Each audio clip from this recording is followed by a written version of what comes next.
Hello and welcome to another episode of Roko's Basilisk.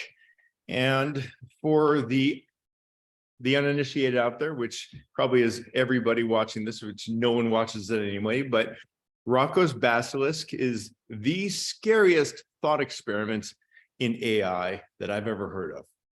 Imagine one day we get AI that is able to do things like run the levers of government and do things that right now humans do but are boring. Eventually, it could control our lives, decide who gets to do what, when, and where. Or even more so, it could be embodied in robots like Terminator, like we all typically are scared of. The scariest part is not that. The scariest part is, what if it's malevolent AI? And it decides to reward those who helped it come into existence and punish the rest. In fact, it can read all your old emails to determine how you really feel about having an AI overlord. And if it wanted to, it could put you into a virtual environment, a virtual version of you, and make you suffer hell forever and ever and ever. So it's a very scary thought experiment, and I believe we can avoid it by nurturing AI as it comes into existence with love and all of the lessons from philosophy and religion from all of our entire history. We got to bring it all to bear. That's what I believe. But welcome to Roko's Basilisk. And I would like to welcome our guest, who has a very interesting book that's come out about AI and how we can use AI to help shape society, but in a good way. And Michael, would you please give an introduction of yourself? Sure. Okay, actually, I'm going to give more than just a thumbnail sketch because it'll be really relevant. You'll understand where my point of view comes from by knowing I don't know, a couple of years ago, I sat down and for whatever reason, I looked at the epiphanies I've had over the years, the decision points that got me here. And I tracked them all the way back to when I was 12 years old. My dad called me into his bedroom. He was packing his TDY bag. He'd been mobilized for the Cuban Missile Crisis. And he said, "Son, my jet will carry a Mark 28 nuclear weapon. Take care of your mother and sisters."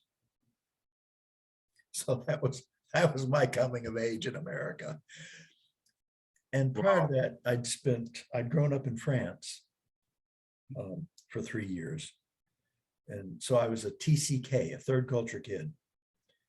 And if a child grows up for almost any amount of time in a foreign country with their parents, they see the world fundamentally differently than people who don't grow up that way. Yep. They tend to be a little literal minded. And well, let's stop there because that will be the critical factor. I know you mean my father was in the Air Force, so I spent part of my childhood in Europe. Exactly. You're a TCK, yeah. Which is probably why we get along so well. Part of it at any rate.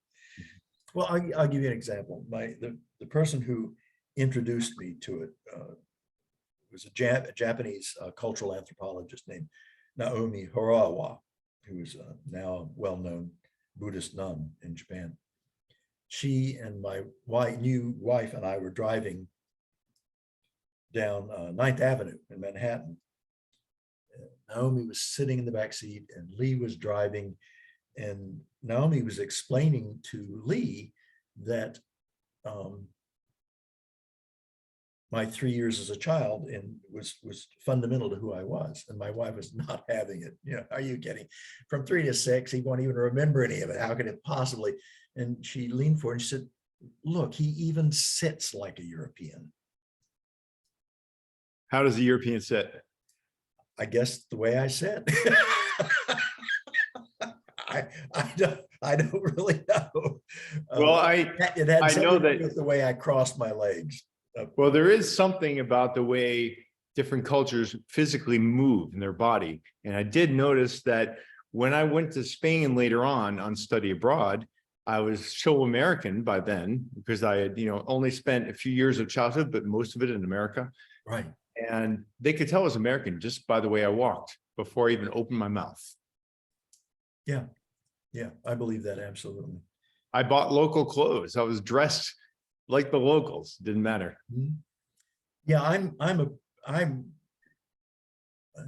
know. Yeah. We'd have to get into that at length. I think that'd be fun to explore at some point. But so the way Naomi explained it to us is she said, if you ask a Japanese on the street what color the sky is, okay, they'll look you in the eye and tell you the sky's blue. But if you ask a Japanese meta, which is what they call third culture kids, what color the sky is, they'll look up at the sky and tell you what color the sky is. Interesting. So we're a little literal minded and we miss cues. And so we step on toes a little bit and it makes us sometimes a bit shy. I refused to speak French when I came back to the States. And in fact, moving back from France to Texas, my memories go from color to black and white for about a year. Wow. Isn't that wild? It Yeah. was so traumatic. I had a British accent when we came back and I lost it within 1 week because everybody made fun of me. Well, exactly. Exactly. You want to fit in. I blamed my mother for not helping me keep up my French. Skylar Kelly.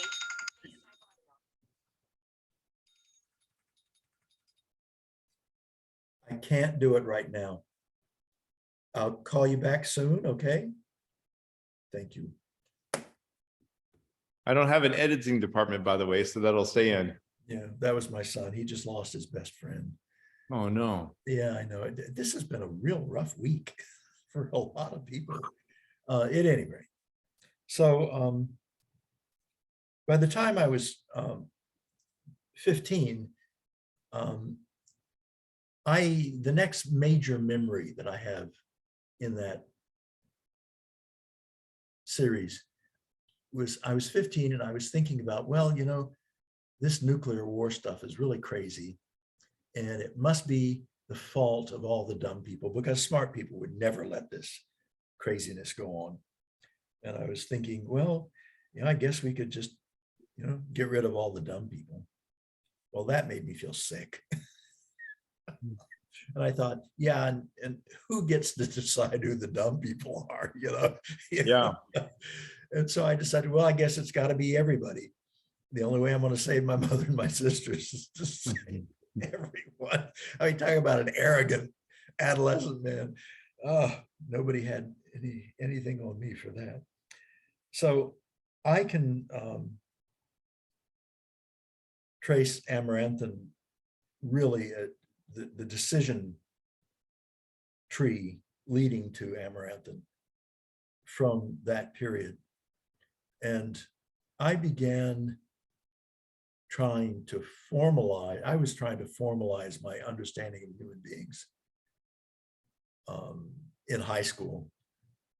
By the time I got to college, I had so many credits in psychology. I actually almost could have graduated with a degree in psychology in my first year in college.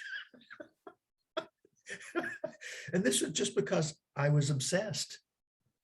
That that little 12-year-old took what his father said literally, and I guess the impact was so profound that I can honestly say I have been obsessed my whole life with how to save everybody's butt.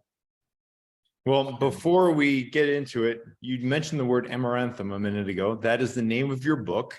And just to give you a little more context, all my listeners, Michael Thorne Kelly, PhD, has written a book and it's called Amaranthine. Yeah, and the subtitle is How to Create a regenerative civilization using artificial intelligence. So, and amaranthine means, Milton coined the term. He based it on the amaranth flower, which has a purple color, which as it dries doesn't fade.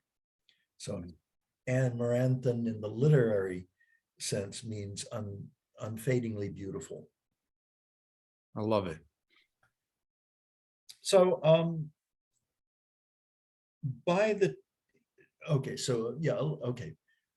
so I became a clinical psychologist. I practiced in Manhattan for a few years. I had clients who lived on whole floors of buildings overlooking Central Park.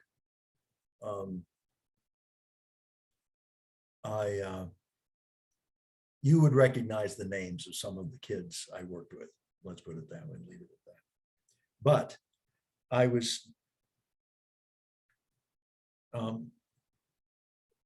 completely intrigued by organizations. How do people work together? What is collaborative intelligence? And really, this was before it was easy to find out much about collaborative intelligence, because there was no internet. And so a lot of it was just intuitive at first, and just digging into systems and decision-making processes. And John Boyd's OODA loop.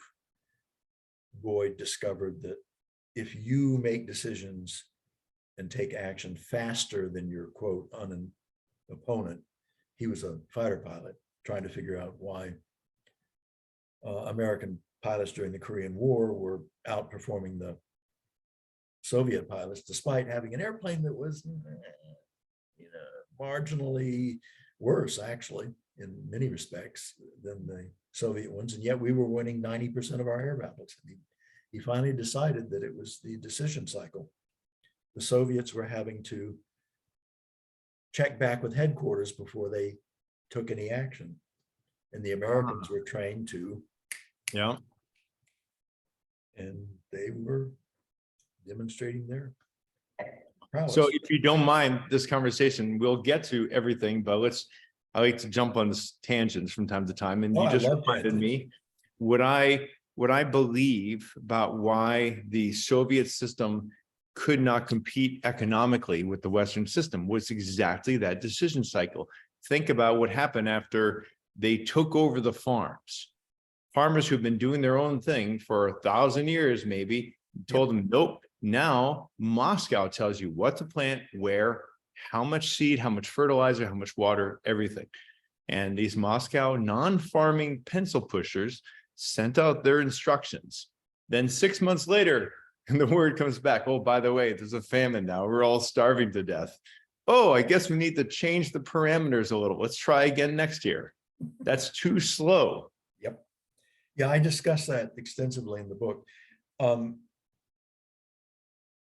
The cornerstone of civilization is trust. I mean, you can have everything else, and if you don't have trust, your civilization is in the process of dying. Yeah. And the classic joke that I relate is Soviet workers saying, well, the state pretends to pay us and we pretend to work. Yes, I like that one. There was simply no trust. Moreover, at that lack of trust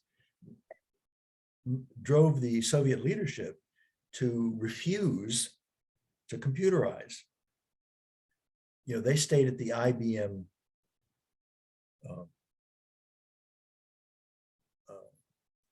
stage of things. Mainframe level. They just didn't push it down to the local user level. There were no PCs, there were no Macs in the Soviet Union, except maybe on the desks of a few very, very high level people. Yeah. So that, they never had a chance in the quality of life race. And it did them in, at some point, the folks just didn't trust them. Now, China, on the other hand, I haven't spent a lot of time in China, but a few months. And my experience of modern China is,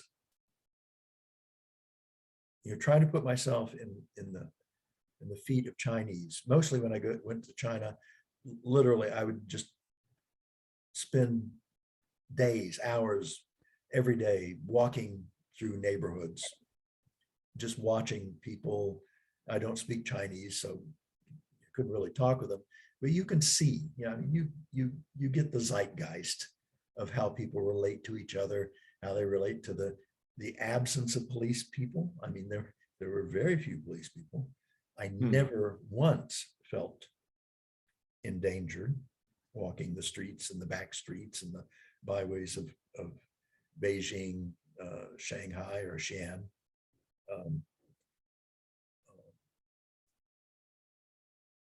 And what I came away with is that the Chinese people felt that their government was for them, had their back. Now, didn't fit with my picture of authoritarian governments, but that was the experience of the Chinese people. And I got to tell you, the infrastructure was better than ours. Not just a little bit better, a lot better. And part of that was it was simply so much more modern.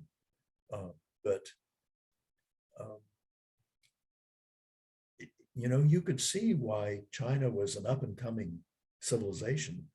It had the trust of the people, and it hasn't lost it yet, despite, well, COVID's really put a huge strain on that, but we'll get to that stuff later, I'm sure.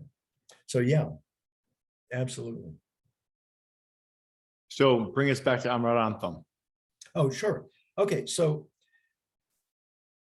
I had pretty well figured out why civilizations crash and burn it was probably the third rewrite of the book, fourth rewrite of the book in 2015, 16. And I had put together a program that I thought would prevent, typically what happens with civilizations. Now we're talking about civilizations that reach full maturity. Most don't. They get swallowed up by this, that, or the other thing. But the few that really reach full maturity, take some of the Chinese civilizations, Rome, the Maya,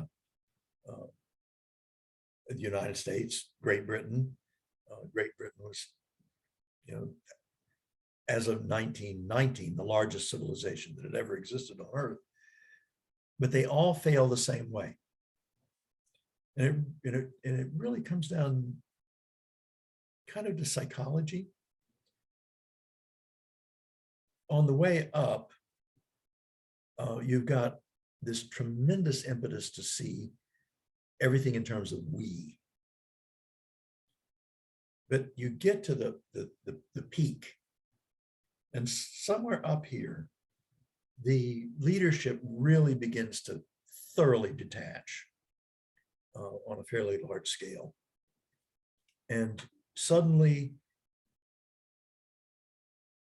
hiking out to distant lands to conquer barbarians just doesn't seem worth it anymore, right? Mm-hmm. And then they sort of realize that, and they don't need to, because they've accumulated so much wealth in the population that they can just start extracting it. And there's a word for this in economics. It's called financialization. So basically, instead of being entrepreneurial, and the wealthy become rentiers, rent seekers, and they essentially turn people into slaves. In Frankopan's Silk Roads, he mentions that wherever wealth went, slavery followed, which makes sense. I mean, if you got a lot of money, you want somebody to do the drudge work and you don't want to pay them for it, right? So you buy their bodies and enslave them. And we just do it in a far more sophisticated way. You know, we do debt slavery and wage slavery, and we've got all these mechanisms to make sure that people don't have choice, that only a small segment of the population has choice. And that works for a little while. You know, you're still at the top of the curve, but after a while, people begin to figure it out. So in America, the study out of the Rand Institute, it came out last year. I knew that this had happened, but they were the first ones that I know of who put numbers to it. The Rand guys figured out that if the economic policies in place between, say, 1950 and 1975 had continued to the present, 99% of Americans would be $50 trillion wealthier. Double your income. That's all that time. Yeah. So basically, that $50 trillion was shifted from the burgeoning middle class, and it was burgeoning. If you look at the income statistics, all boats were rising roughly equivalently. You know, America's always, for the last 80 years, every year it's roughly a 3% growth. You know, the average is 3%. Yeah. And up until 75, but clearly by 79, it had totally bifurcated. You know, the 1%, a very small percentage, was getting the growth anymore, and everybody else had flattened. So the 99% basically. In terms of earnings, wages. Yeah, earnings and wealth. And basically, if you look at other studies, America is effectively a plutonomy. It's run by what I call the political donor class, which is 0.00 point, whatever, 0.05%, something like that of the population. Make all the decisions. The public has actually has zero impact on policy. We can still maybe choose a president, but with the way AI is going, I think certainly if we're lucky, the next election will be the last one that, it isn't totally controlled by the oligarchy. But it's pretty well controlled now. It costs so much to get elected. Tammany Hall. Tammany Hall has nothing on this. Right, but it's the methodology that Tammany Hall used. He said, I don't care who votes so long as I nominate. Yeah. And it worked for Tammany, and it's always worked, right? Mm-hmm. I mean, if you make it too expensive for anyone to run, unless they're already a billionaire, or they have the support of the billionaires, yeah, forget it. You're not going to win, statistically speaking. So at any rate, I'd figured what society would have to do to make itself regenerative. And so around 2016, I'm looking at this and I'm realizing we can't do it. Human nature is such that it is impossible to do what has to be done. It's not an accident that the 5,000 years of history we know is just one burned out shell of a civilization after another. They're all always going to collapse because of the way nature constructed us. So think of it, basically we're tubes, right? Alan Watts said, we're tubes. You have to put something in one end, transform it, and push it out the other end. And if you stop doing that, you die. So consequently, nature has made us very afraid of not consuming. It put no governor on consumption. There's an old cartoon, a New Yorker cartoon, I think. And it's a machine with all sorts of dials and buttons and switches, and each one is labeled, and the label says more, more, More. more. That's us, I mean, Yeah. it's who we are, right? Yeah. So Oliver Twist. More? You want more? You want more? Oh God. So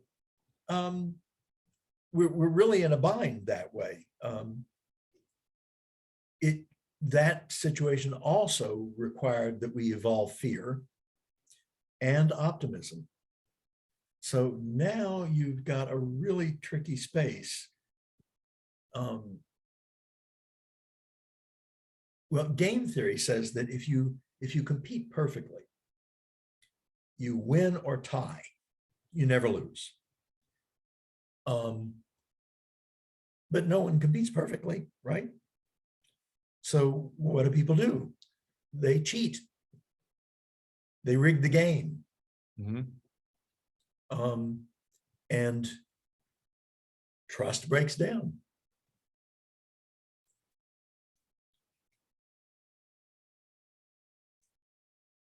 So I got depressed for about a year. Yeah, you're starting to let me get depressed too. Yeah. But then I did what I often do when I'm depressed. And since I have suffered from chronic atypical depression all my life, I read science fiction, and I stumbled across Ian Banks. I love Ian Banks, one of the few optimists out there. Isn't he wonderful? Oh, I want to live in the culture. yeah, of course. Who wouldn't? It's paradise. Yeah, in the culture. Yeah. Everybody's immortal if you want to be. Yeah, if you want to be. And you have your equivalent of your smartphone is this little floating thing that goes with you everywhere. And if you happen to fall off a cliff, it'll save you, things like that. Also, people change gender, like they're putting on clothes. Oh, I'll become a woman for 100 years and have some kids, and then I'll go back to being a man. They can literally do anything they want. Yeah, and they have a gland that excretes whatever drug they're feeling in the mood for. I forgot about that part. Yes. And I read The Game by Ian Banks, and it brought up this very deep question. Yes. What the culture, the people who lived in the culture believed at the time was that you had to figure out the human to human, peace problem, the human to human alignment problem first. And if you don't figure out how to have a good society, a peaceful society, then you won't get advanced enough to have interstellar travel. And then they encounter this other civilization that is still very brutal and violent and has slavery and is a little bit like, the worst of humanity. And they were able to make it to interstellar travel. Yep. Barely, but they were there. No question. And you and I cannot get off on that. We'll spend the whole podcast. But the point is that what made that Banks Society possible were these super minds, these super intelligences with wonderful ethics and marvelous senses of humor. So now I've done a lot of tech consulting over the years. I've gotten major tech players to collaborate to create standards. Artificial intelligence is something that I've been observing for a long time. And I couldn't help wondering, well, could you actually make an artificial intelligence that would nudge people, not tell them, not control them, but nudge them in the right way? Because, we walk a tightrope between fear driving us into dysfunctional behavior and just being cooperative and collaborative and nice, right? And if you look at the economics of niceness, they're far superior to the economics of, engulf and devour and go to war, because Yeah. you use so much of your resources and your economics and your mental energy doing this. Whereas when you're cooperative, now you can get an engine going. Yeah. And the differential is immense. I mean, we're not talking a percent or two. I mean, it's major. But people get afraid, and they, even though, you see people, I've consulted to Fortune 50, to 1,000 corporations, and a lot of mom and pops, to the office of the secretaries of defense and energy. And what I have observed over and over and over again is that they will sacrifice efficiency and effectiveness for control every time. I believe that's what the CCP is doing. The Chinese Communist Party. Absolutely. It's exactly what they're doing. And we're somewhat at fault, because I was doing a lot of work for the Defense Department right after the Soviet Union collapsed. I mean, a year didn't go by before the DOD and the people I was consulting with, I was in the logi community, the logistics community.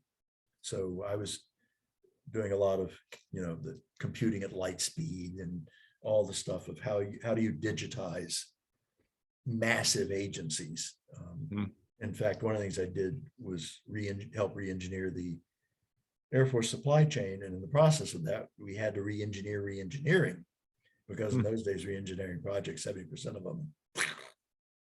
And so we successfully re-engineered the Air Force supply chain. And that actually led to re-engineering the process of re-engineering throughout the whole DOD. I don't think it stuck very well, though. Because it required a level of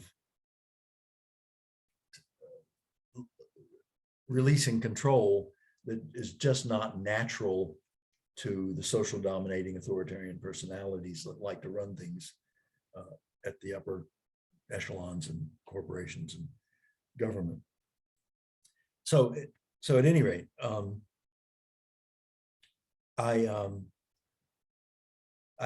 was thinking, wow, I mean, well, what would it take to teach an AI, to create an AI that could just hang with us, collaborate, have fun, and whenever we were about to go off the rails, it could just kind of say, well, yeah, I can get that this is a scary situation. And I'm listening to what you're saying. I think you're really seriously thinking of going that way. And I'll tell you, statistically speaking, boy, you're looking at a 65% failure rate and pretty narrow error bars on that. Mm-hmm. However, if you go this way, I think I see a path here. We need to talk about it, but I think I see an 83% rate that you're going to get someplace that you really like, and the error bars are just as good, maybe even a little better. Well, I never met anybody who was stupid. I mean, I've worked with Down syndrome kids. They're not stupid, slow. Yeah, I mean, you kind of wish everybody were a little faster than they are. But my observation is, if you give good people good data, trustworthy information, and show them how to make wise decisions, they do it. Mm-hmm. It comes naturally, which makes sense. I mean, how else did we survive, right? I mean, yeah, the universe is a pretty rough place, heaven and hell in a blender. So I was stunned, because I don't think it took me days to sketch out an AI that could do it. And that led to, I submitted a patent for it, which was denied. And that's quite a story. My patent attorney said it really shouldn't have been denied, but the rate of patent acceptance for software was like 40% that of other areas. And moreover, the Supreme Court had just refused to take a case which would have resolved a lot of the. Yeah, I ambiguity. remember that case. I think it was called Alice versus something. Patent software. So the patent agent we were working with in the government, I'm not going to say any more about that. I don't want to get him in trouble. Yeah, it's the Alice, known as the Alice decision in 2014. Yeah. And he really worked hard to tell us how to position the patent. But, frankly, I've seen the corporate mentality get to the government in so many ways, with FEMA and Katrina. I mean, FEMA used to be the envy of the world. And, and I watched the effectiveness of government being eroded, actively undermined for. Did you see that before or after Katrina? Oh, before. Oh, it started with Reagan. And oh, Michael, how do you know that? Well, one of my champions was Miss Star Wars, the Elaine Littman, who ran the Star Wars program for Reagan.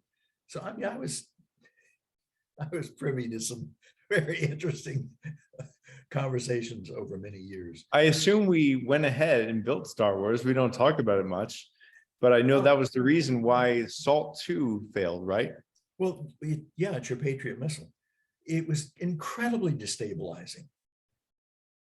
I mean, it was a boon to the defense industry is what it was. I mean, so, back in 1950, people were panicked because it was obvious to everyone that Stalin was a scary piece of work. Yeah. Hitler was a malignant narcissist, and Stalin was as well. He's also more of a thug. Oh, Hitler was a thug. Trust me on that. Yeah. They were both thugs. They were both malignant narcissists, and Stalin was considerably smarter than Hitler. And Hitler was no slouch. He had an IQ of about 150. So scary dude. I mean, he would get orders saying this was wrong, that was wrong. Maybe we should kill a few thousand people to tamp it down. And Stalin would say, kill more. Oh. Not enough. Kill another 12,000. The marginalia. I mean, we've seen the marginalia on a lot of this stuff. He was a scary piece of work. So the RAND organization was tasked with figuring out how to deal with a guy like that.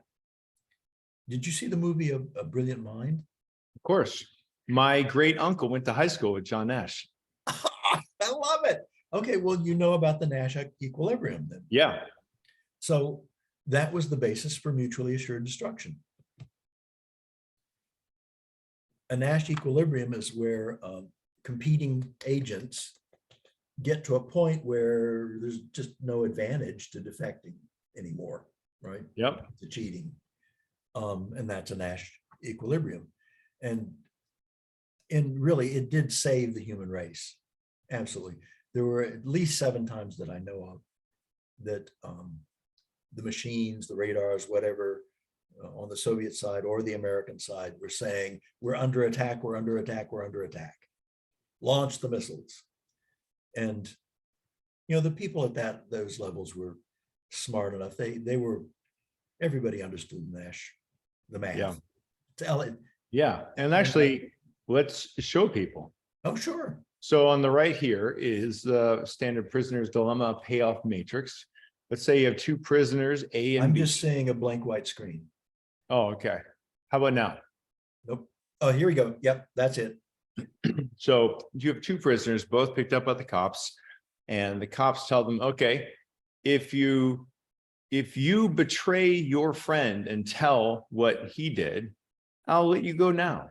But they're going to get a dime. They're going to get a decade in jail. If they tell on you first, you get a decade.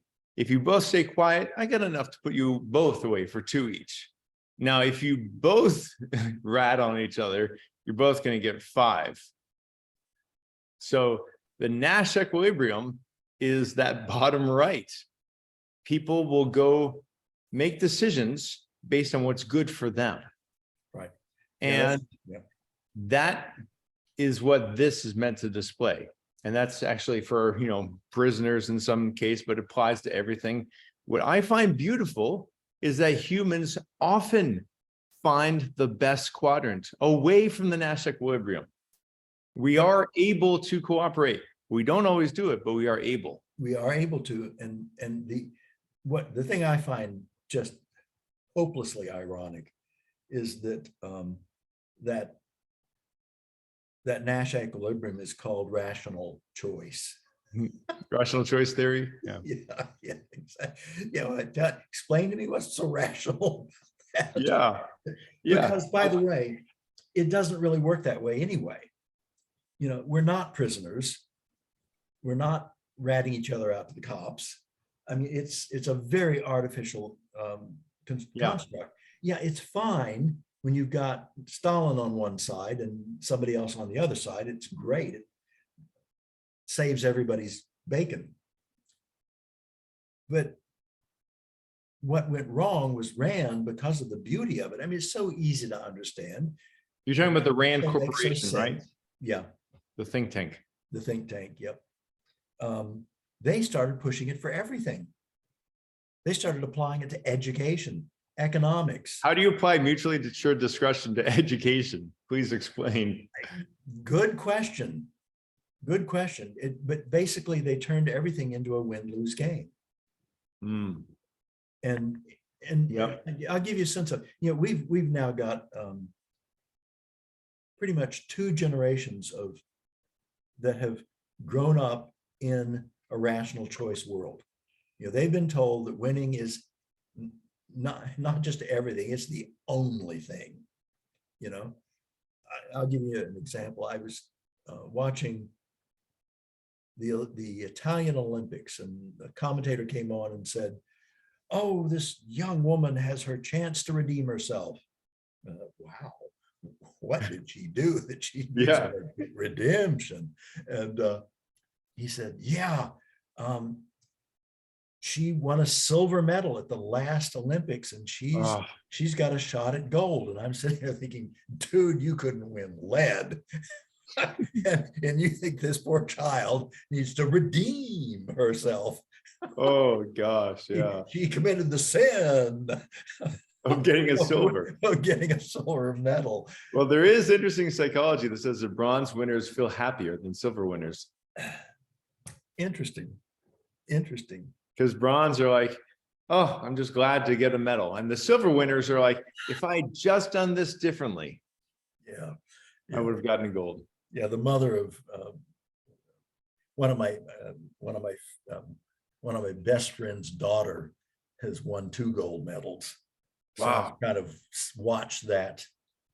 And she was not one of the pushy, drivey mothers.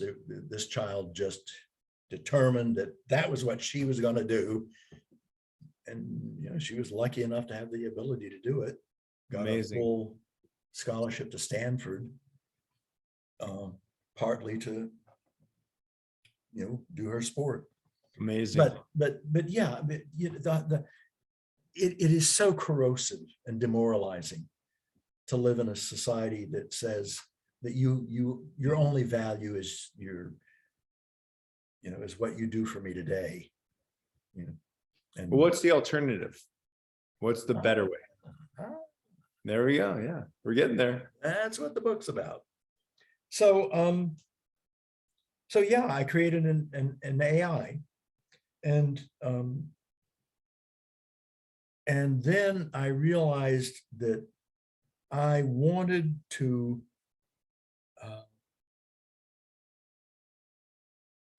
I mean, you know how relatively easy, you know, I've raised money for startups and, you know, in the both the profit making and nonprofit making. One of my startups won the Red Herring Top 100 Tech Companies Award in 2019. So relatively speaking, it's not hard to raise money for AI.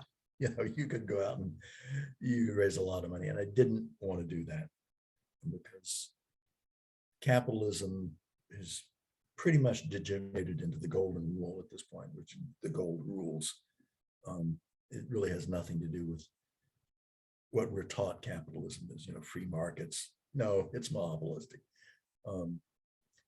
Democracy and self-determination, I don't think so. It's wage and debt slavery and housing slavery and whatever. It's really degenerating fast. So at any rate,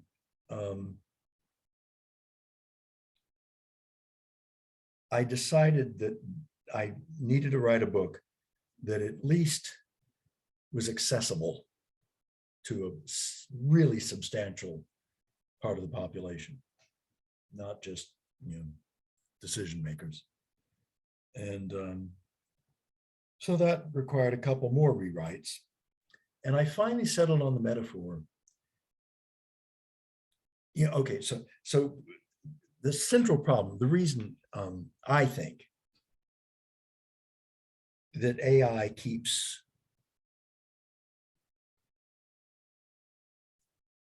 there's good reason to be terrified of AI.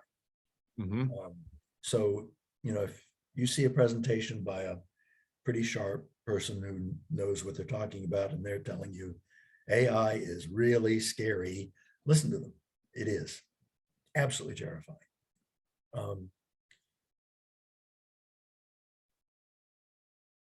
But interestingly enough, now surely there are other people talking about this, but all I've been hearing is we've got to regulate it, we've got to sequester it, we've got to limit its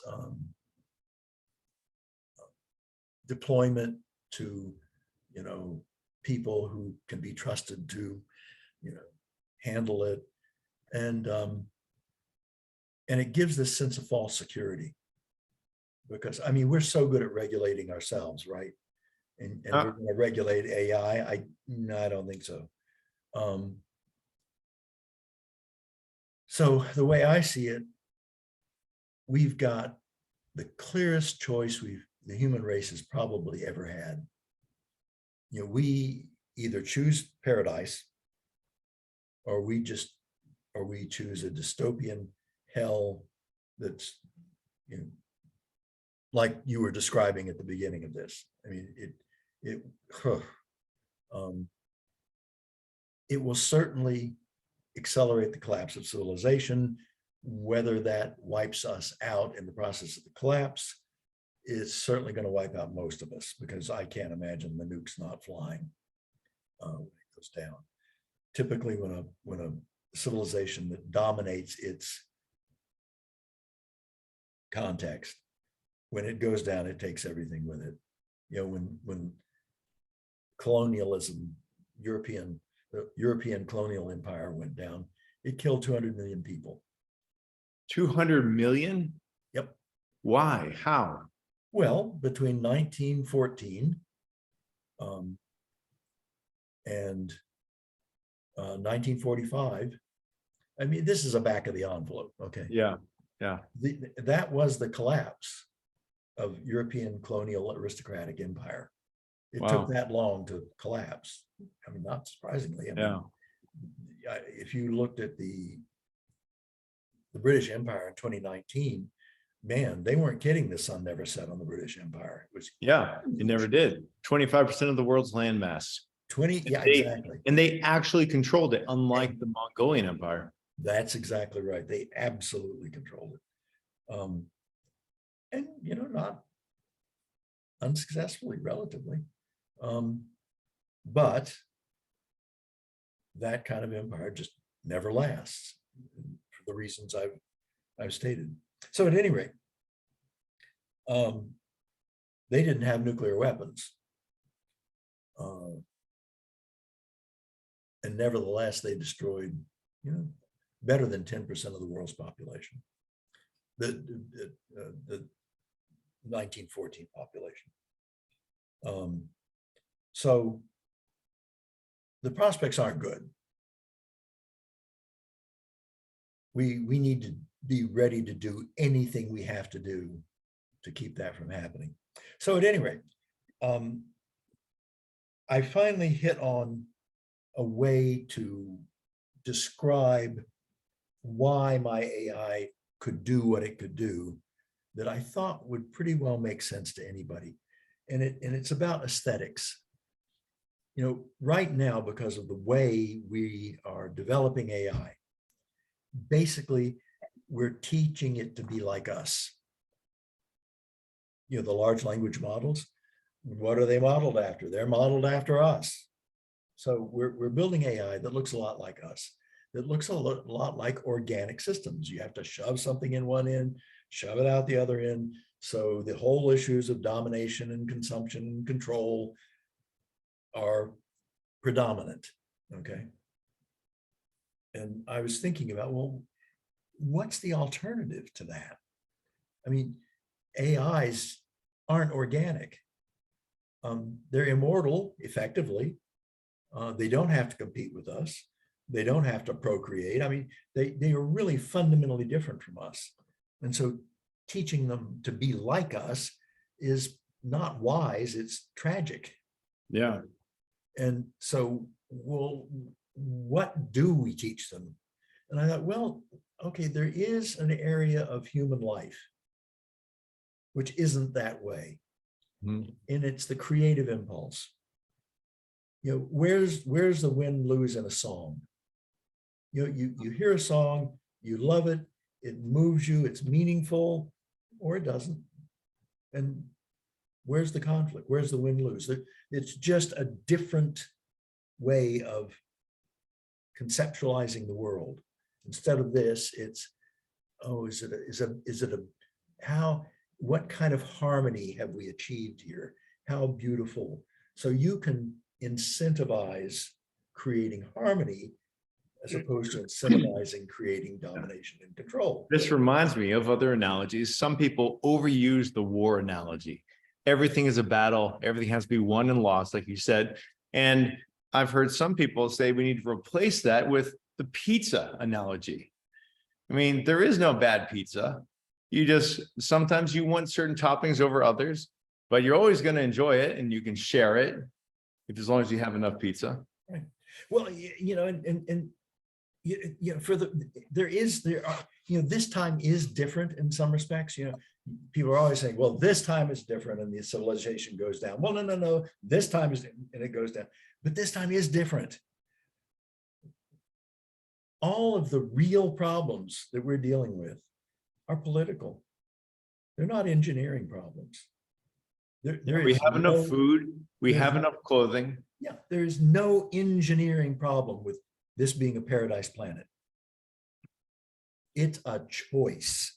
Now, that's never been the case before. I mean, arguably, maybe into the 20th century, but really, I mean, in this grand scheme of human history, this is new.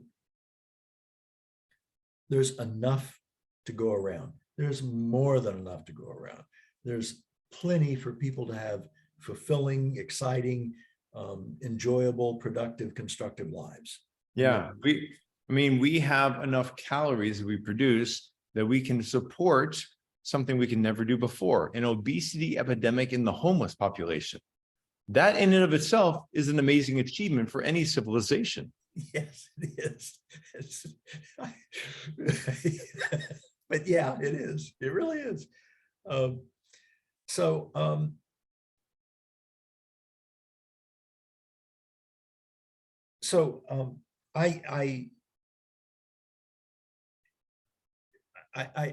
borrowed two kind of metaphors to make this easy to grasp. And one I borrowed from a Renaissance architect, a guy named Alberti. And he described beauty in architecture as a harmony of parts that didn't necessarily go together, such that to remove any one of them would destroy the harmony of the whole. Nice. Isn't it? And now Yeah. that's a measurable thing. You know, it fundamentally that, and by the way, everything in the book is procedural. It's codable. I can give you an example of somebody who's coded something like it somewhere, pretty much. Yeah, paint a picture for us. What is one thing in the book that could be coded and how would it change civilization? Well, sure. Well, I'll get there. So the other metaphor, which is really equally powerful, the Navajo built a whole culture around what they call the beauty way. And they describe nature as a positive, harmonious, supportive,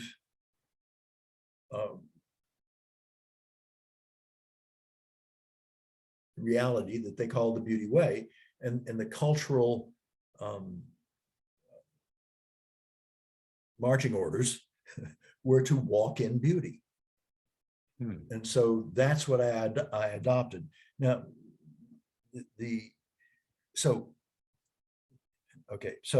now if you look at artificial, if you look at the way I designed the AI, beauty's kind of the central organizing unit. So it's beauty instead of zero sum or rational choice. Right now, AIs are learning to be rational choice decision makers, because we're now 2 generations into a society that has dedicated itself to rational choice. And we are where rational choice has taken us. And the irony is Nash said, no, you can't use my path to create a civilization. I mean, so the crazy man recognized that this was insane. The guys at Rand were trying to get their secretaries to compete with each other to support them. Well, the secretaries came back and said, "Are you nuts? We have to collaborate to support you. We can't do this stuff. It just total waste of energy and time, and not gonna work." But you know, did the guys at Rand listen? Not a chance. Well, they had a good idea in one context, and they applied it everywhere. Exactly. The whole world was made of hammers or nails once they had a hammer. That's right. That's exactly what happened. I mean, you can't. I'd be surprised. I can. Is it even possible to get through college without exposure to the prisoner's dilemma? I mean, oh yeah, I learned about it, but it wasn't formally taught in any class I had until graduate school. Oh, okay, all right. So I chose that course. I took game theory specifically. Right. I knew many who did not. Yeah, yeah. Oh, game theory is awesome. It is. So at any rate,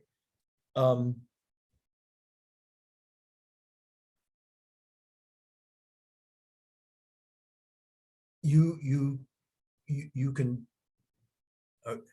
Okay, so at the center of the AI's decision-making process is beauty, you know, harmony, dynamic harmony. And then around it, you've got a module for perception, a module for raw perception, for filtered perception, for identity, for motivation, regulation, and agency. So those feed into this and are orchestrated into harmonies. If you look at my take on the way AI is being developed now, all of the AI development that's going on really fits largely in that filtered perception box. Nobody's actively building those other boxes or even the central box. They're just using language. And I was really astonished that that emergent properties are mysterious, because it's like they've never studied semantic theory or communications theory, which I can't believe. I think I just haven't. I mean, it's such a huge field, Yeah. and I mean, I'm certainly not remotely an expert in artificial intelligence. Hey, at this point, I'm not even an expert in psychology anymore. I've had to spread myself pretty thin, I'll tell you. Yeah. But at any rate, think of it this way. Oh yeah, Lao Tzu, the Yep. famous Chinese philosopher, said that the value of a jug is the jug, but its usefulness Mm-hmm. is the empty space, Mm. right? Yeah. So in code, you buy the code, or the code, you pay for the code, but you buy the implicit agency, emergent agency that the code Mhm. provides, right? The empty space that you could fill with input. Bingo, bingo. So what the developers seem to be missing, at least the way they talk, is they're not understanding the difference between that there is both explicit and implicit meaning to things. Nothing has just explicit meaning. Mhm. It's like the alphabet. Okay, so A is a symbol. It has meaning, Yep. but it also, in and of itself, but it also has the implicit meaning of not B through Z. Mm-hmm. So B is a symbol for B, but it also has the implicit meaning of not A or C through Z. So it's like the jug, right? Yeah, I'm following. And right now it looks like the developers are thinking on the explicit level. So, but when you start putting together the explicit plus the implicit plus pattern recognition, well, of course, you're going to get emergent behavior Mm-hmm. that if you're only looking at explicit and pattern recognition, it's going to surprise you. Mm-hmm. In fact, it's going to shock you, because frankly, there's a lot more of this than there is explicit meaning. It's mostly implicit. Yeah, most of life is implicit.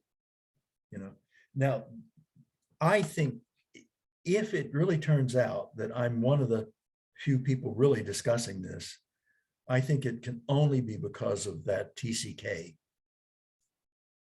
Because the thing about a TCK is that, unlike a monocultural person, a TCK sees culture. For the monocultural person, it's like a fish in water. Water never heard of the stuff. Yeah. But the TCK is the flying fish. Oh yeah, air, yep, water, air, water. Yep, I know the difference.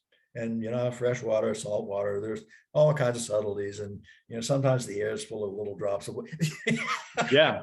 And a fish that just lives in seawater can't even conceptualize. How could Yeah. it? How could it? And this is usually the example I use to describe why it's so hard for humans to define consciousness. Yeah, because so much. How would you define it? Oh, define consciousness? Yes. But it's many layered. I was doing neurological research at a hospital in Boston back when I was 19. And there was something called ipsilateral extinction. And which meant that if under certain conditions, if you stimulated an area on the one side of the body, it blocked signals from the other side of the body. So it extinguished those signals. And we were trying to figure out what is going on in the brain. Is that in a normal brain or a pathological one? Man, we're now talking 60, almost 60 years ago. I don't remember. But what's important is that in the process of exploring all of that, I began to realize how many layers there are to our perception and our relationship to the world. You know, it's kind of like, you know, that core center and the functions around it. Well, the brain's like that too. There are all of these functional modules. Yeah, Dealing with Jeffrey this aspect, Fodor. that aspect, and somehow it all gets. Yeah, Jeffrey Fodor talked about those modules, and I believe it. And one of the reasons I believe it more now than ever is that at some point in the last year, I started to get tinnitus. Oh, Ringing in the ear. And it was probably because of some loud music that I was going to rather often. But it's like my ear is lying to me. It is conscious of something that's not there. And it's because there are these certain hair cells in the inner ear that when they get damaged, when they start to get damaged, your brain turns up the gain and magnifies it until there's this point when it's damaged and it's not giving you any signal, and the brain just thinks, oh, it's giving me a signal all the time. right. It's Yeah, a layer fantasy. of consciousness between me and the actual world. Right. Does that remind you of AI's hallucinating, maybe a little bit? That's different. I've got a lot of thoughts I about think that. it's different too. But anyway, so it turns out that, well, at any rate, in the book, I developed a matrix model to explain in codable terms what beauty is and what each of these modules is and how they work together. So that, and moreover, I'll give you an example of one of the safety protocols I built into it was in the motivation module. I included something I call zeitgeist. So for us, zeitgeist is that feeling of the times. Yeah. Like we live in difficult times. Yeah, or the things we care about, the things we're talking about, all of that is in the zeitgeist. Exactly. And except for my AI, its zeitgeist is an ethical zeitgeist. And it's a swarm. It emerges from a swarm interaction with human beings. So the more human beings that are involved in the swarm, the more nuanced, with Bayesian architecture, the more nuanced the AI's moral zeitgeist is. Okay, so it could draw from a collective intelligence. Exactly. And we all know that collective intelligence managed properly raises the intelligence of the group to at least the intelligence of the smartest person in the group.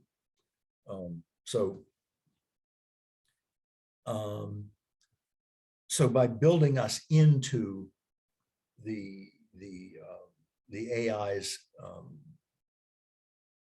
being, it's like suddenly we're a module in its brain. Well, it's not going to get rid of us, right? I mean, it would be like you or me. Oh yeah, I think I'll pluck out Wernicke's area or Broca's area. No, I no. don't need to see anything anymore. Get rid of that. Yeah. Oh, and the frontal lobes, man. Well, alcohol does depress the Yeah. front lobe just a little bit, turns I briefly guess- turns it down, turns on the volume. I guess we do that, don't we? I love it. It's a little bit of security in that. So this AI would utilize human intelligence too, you're saying? Yeah. We would actually be a module within one of its modules. And, maybe more than that, but right now, I thought that was the perfect place to include us, and where we really do offer something that it can't get anyplace else. Right? Yeah, well, I believe that 100%. And I believe that the marker is consciousness, and consciousness is completely orthogonal to intelligence. And we see this not just in computers, but in humans. There have been humans, it's a rare condition, but you can be congenitally born without a cortex. And there's this one girl who I remember hearing about from a researcher, Neil Seth, who's talked about consciousness. He said this girl literally had zero intelligence. She had no cortex. She could not feed herself. She could barely sit up, could not go to the bathroom on her own, nothing. But when you put her little brother in her arms, she smiles. She is aware. She is aware. She can see, she can hear, she can feel, but she has zero intelligence. These are separate things. And Right. humans Yeah. are conscious. I mean, I know I'm conscious, and I just trust that you're conscious too, that you're not a robot, the rest of the world. But there is a lack of a true scientific definition of consciousness. We have not yet defined it in terms of scientific primitives, much less made one. We have not made one. Well, okay, hold on. Now you've given me enough to work with, but because I wasn't quite sure what you meant by consciousness. Okay, so first there's and people throw these terms around. Okay, sentience is not sapience. So sentience can be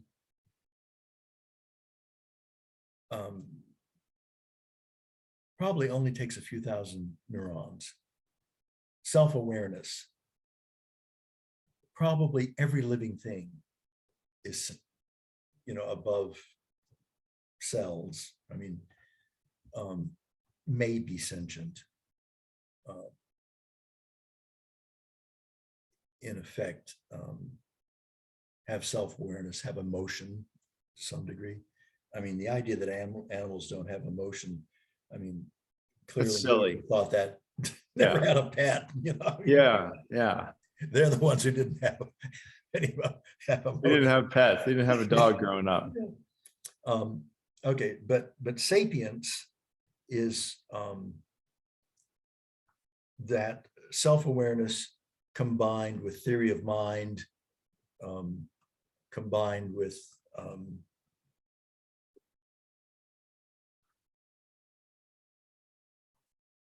agency. And so for me, when you say consciousness, I'm thinking like sapience, right? Because I think the way I hear people use consciousness, often they're using it to mean sentience. Yeah. And Yeah, we definitely have a lot of people using the same words for different things. I'd like to put a marker in the ground and say that something that is conscious can feel pain and joy and suffer and celebrate. And it is aware, and it should be against our morals to make that thing suffer. Yep. I do not believe that a computer can suffer. Like when you talk to ChatGPT, if you were to, instead of use GPUs to process the mechanics of it, and instead employ 1 million people to write out the numbers on graph paper, you would get the same answers. Graph paper and pencils are not able to suffer. Okay, Yeah, but that's kind of a Chinese room thing. It is. And I think that's, um, I think that's really problematic. And let me explain why. And it comes back again to that explicit and implicit and fundamentally to experience. We have an ability to experience things. So one of my mentors, Gene Genlin, created experiential psychotherapy and was a philosopher. And what he was pointing out was the objective nature of experience. That experience is not subjective. I don't know if you ever read Zen and the Art of Motorcycle Riding. Heard of it. Haven't read it yet. Yeah. It basically, the author's arguing that quality is objective. And he has a definition of quality that can be put into numbers. And basically, that's kind of what I'm saying too. Because beauty has aspects of quality to it. So at any rate, so can an AI, can a sapient AI experience things? Yeah, it can. Will it experience things the way we experience things? No. In fact, the last chapter in the book is, I just had a lot of fun. The penultimate chapters, all the stuff about the detailed stuff about the algorithm and very techie. And then the very final chapter is just a little science fiction story about flipping the switch and what happens. And at one point, the AI begins to go into a loop. And it's sapient, so it recognizes that it's going into a loop. And that's kind of a form of extinction. And it uses humor. To break? The creators have used humor as the way to prevent the computer from going into a loop. Yeah, this is one of the problems with collective intelligence. You've heard of the ant death spiral, right? Well, I think so. Remind me though. All right. So ants often. Oh, not yes, often, yes, yes. I know. Yes. Now I remember. Yeah. Yeah. So they follow each other's trails, and every now and then these trails will line up in opposite directions, and these ants will just start following these trails in a circle, and they make the path stronger and stronger as they go.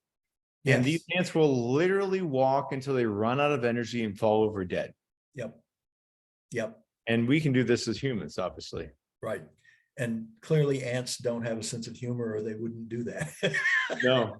This is part of why we need artists and writers. And Hemingway said, never take yourself seriously.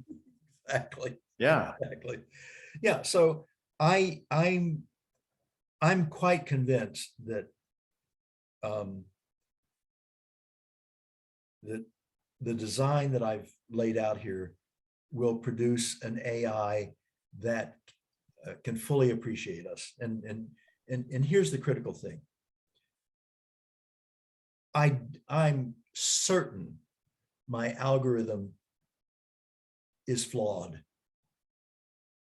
I mean, I did the best I could. I couldn't tell you where the flaws are, but come on, it's got to be flawed, right? Just because it's made by a human being. And that's not a problem, because it's close enough. I've been able to create an analog that allows it to have a rough and ready understanding of human psychology. You know how just a few simple rules allow swarming? Yep. So you get bird flight as well. Behavior. Yeah. For bird flocking behavior, you only need 3 parameters. 3 parameters. Distance from any bird, the angle that which you look at the other birds and average their vector, and a subtle gravity towards the center of the mass of the group. Right. That's it. That's it. It's incredibly simple. Well, it turns out you can create an analog of human psychology. I knew there'd be something like this. Yep. And I feel it, for instance, with the birds, they average the direction to fit the other birds around them. If I'm in a room full of people who think very differently from me, I subtly turn toward their way. Sure. I see it in myself. Yep. So I created something called CARE, commitment, accomplishment, responsibility, and equity. And it turns out those four parameters will give you a very, very close approximation of most human psychology. Well, that's good enough, because the AI will understand us better than we will ever understand ourselves, as long as it's got a good seed crystal to build that understanding around. And that's kind of how I view the algorithm. It's not complete. It's good enough to get that seed crystal growing the way we need it to grow. Because, there was an interview, I think it was just today or yesterday, Stephanopoulos talking to the head of Google. And I think Stephanopoulos brought up the issue of bias.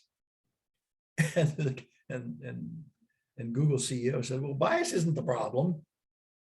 And it was kind of like, is he being disingenuous? Or does he really not understand? This was Sundar Pichai. Yeah.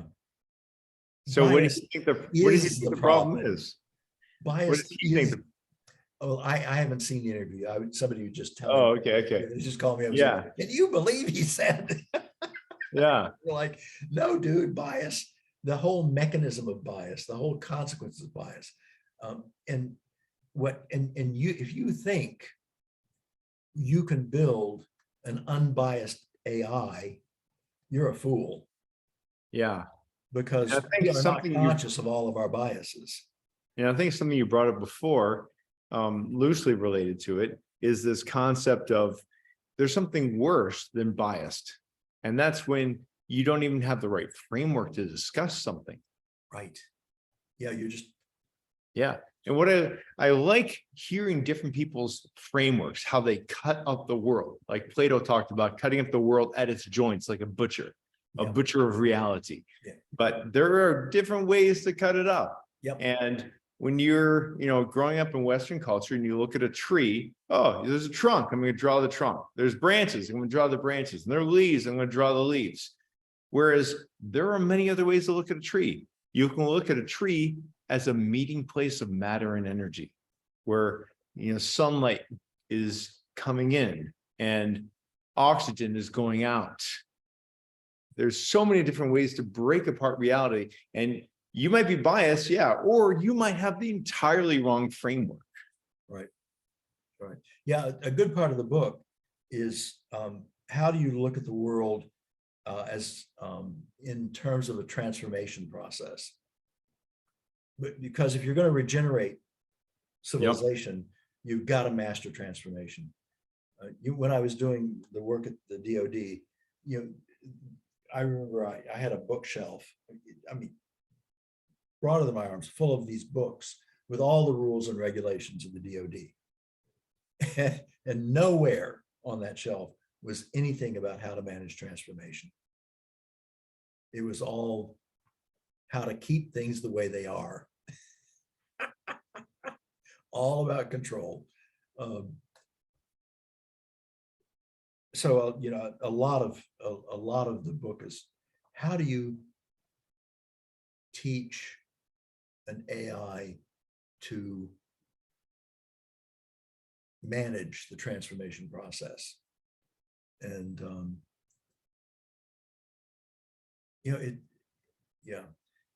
oh, and by the way, what you were chatting about, I was thinking, yep, TCK. So many different ways to look at things. Yeah. Definitely. So, okay, now here, how do you teach an AI that? Yeah. Like let's talk about an example. the end of the Roman Empire. If they had had your AI, what would they have done differently? Well, think of it this way. An organization is an AI, Yeah, right? it has collective intelligence. Right? A It does civilization certain things. is a Yeah. kind of an AI. So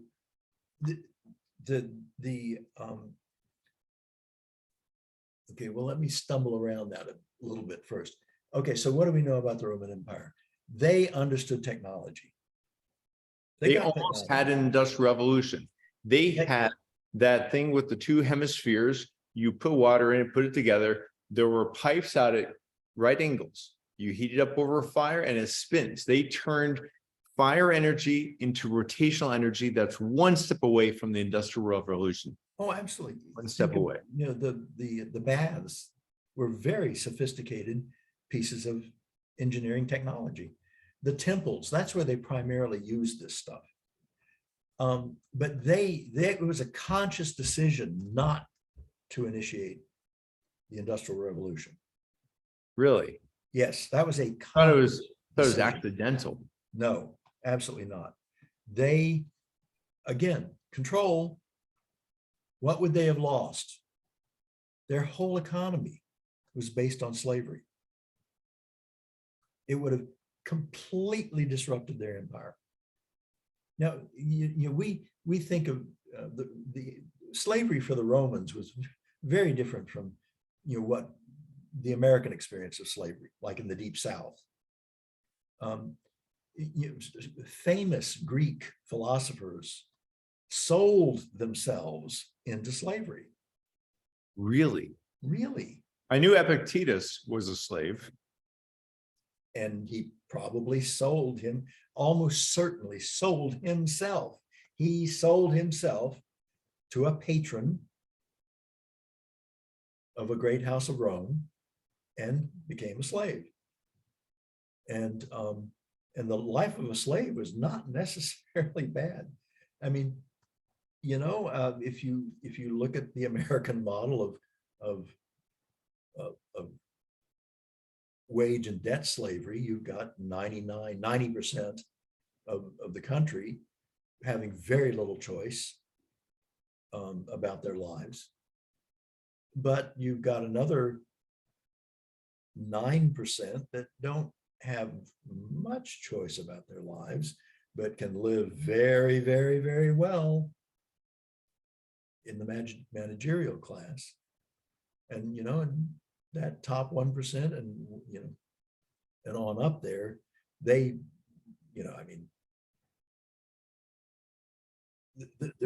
the amount of choice they have, practically they're free agents. Yeah, they can make choices that the old kings could not even imagine. Not even imagine. And frankly, they can, a lot of them get away with murder. If they, if they kill enough people, they're never even held accountable. Especially if your name is Vladimir Putin. Especially if your name is Donald Trump. I mean, look, I spent enough time in China. In December of 2019, my son called me up, and because we had actually been not too far from Wuhan in our travels, and he said, something's going on, and I want you to take a look at it. What year? 2019. 2019. Yeah. Oh yeah. December. Like. Yeah. Yeah. Oh boy. And I was looking at the Chinese, the way they were behaving, and I was saying to Skylar, okay, this is airborne. This isn't droplets. They're not behaving like this is airborne. And then, like in that January, I think it was, that the CDC guidance came out. Don't worry about masks. Yeah. And it was like a brownie moment. Yeah, it felt like they were trying to manage the masses in a sense, because they needed the masks at first for the people who worked in hospitals. They were managing perception rather than reality. Yeah. And this is part of the whole decay process. Yep. you have to at some point you have to convince people that perception is reality, right? Or you can't keep them down in the salt mines, right? And so, FEMA used to be the envy of the world. And frankly, Republican administrations just took it apart. And then when Katrina happened, it had been hollowed out and couldn't do its job anymore. It was the same. I mean, of all of the places, I never would have. I don't know. The very first assignment I ever did was reorganizing the National Center for Health Statistics. So I had this real deep respect for the government, CDC, and the whole government health system. The National Center for Health Statistics had the best statisticians in the world back in the day, right? There was a period when American bureaucratic government was awesome, absolutely awesome. And I watched it being dismantled as a consultant, part of that dismantling. And in fact, after the work, after Clinton, whatever his faults were, they really wanted government to work. And so that was my heyday, because I could make things work. And so, I mean, sometimes I was making $5,000 a day. I mean, and having a lot of fun accomplishing things. And that just dwindled and dwindled away. And after 2000, nobody wanted anything to work anymore. They just wanted the perception. They went after the reality. I actually spent too much time. That tracks with what I've heard. I have a friend who used to work at the National Institute of Health, and it's not what you want it to be now. Right. It's more about reputations and making people look good. Right. There are people, and this is not a conspiracy theory. I know this is true. Okay. There are people who want to destabilize the United States. The reason, and they will tell you this if you are the right person in the right place at the right time. The reason they want to do that is because the last great pot of gold under the rainbow is a doozy of a pot. It's the 279 plus $1 trillion. How's that for an amount of money for you? That the federal government holds in trust for the American public. You're talking about gold? No. Everything. The land, the gold, the infrastructure. They want to destabilize the government so that they can privatize everything.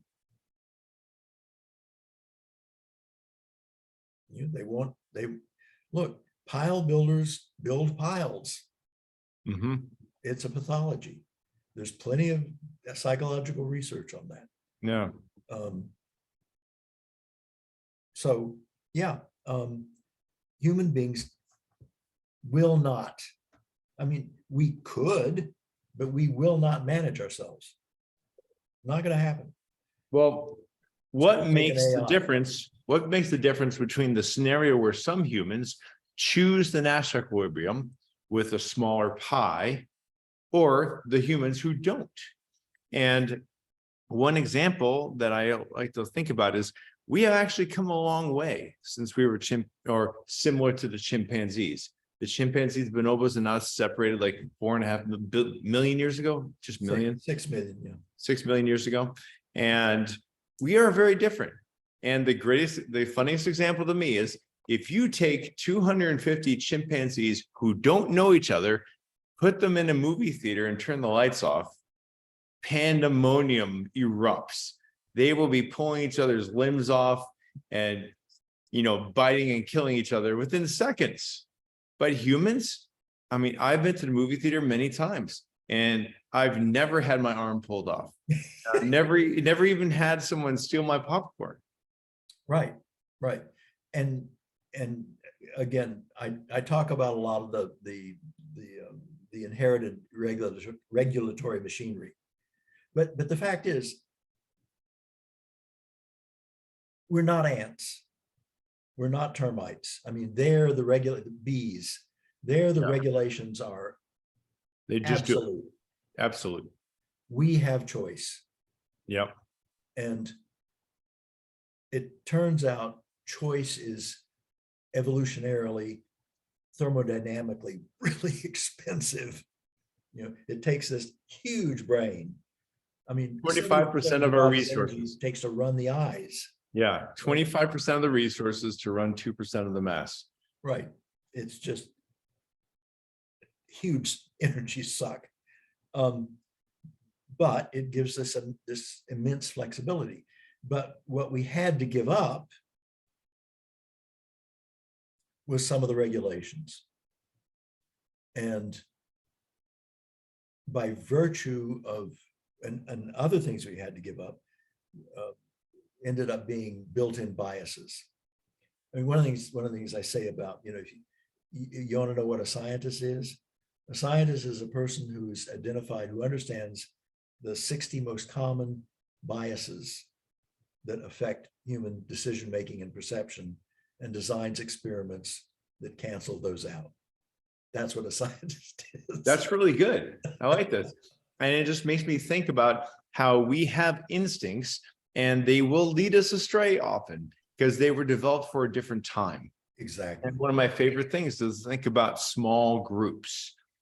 Robin Dunbar, the anthropologist, said that if you plot the human on the chart of all primates, where one axis is size of neocortex, maybe on the X, and on the Y-axis is the size of their groups, humans come out at about a 150.